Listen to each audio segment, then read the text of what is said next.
মাছ আর ভালো হবে তার বাচ্চা ভালো হবে। শুনবে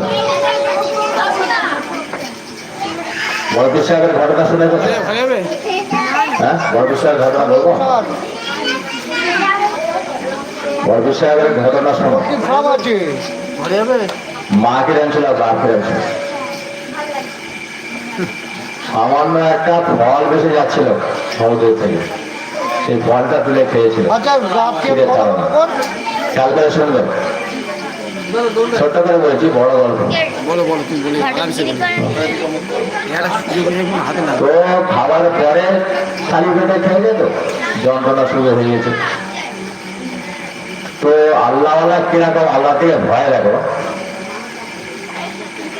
তো বলছে আমি ফলটা না বলে খেয়েছি বলে আমার যন্ত্রণা শুরু হয়েছে।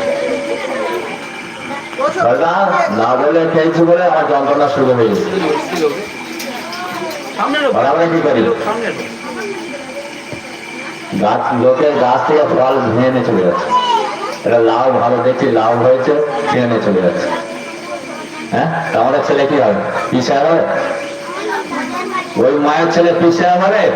ওর ওই অবস্থায় ওর মার পেটে যখন থাকবে, আর ওর মা যদি এরকম একটা কারো গাছ থেকে চুরি করে আরে কিছু নিয়ে যায়, তাহলে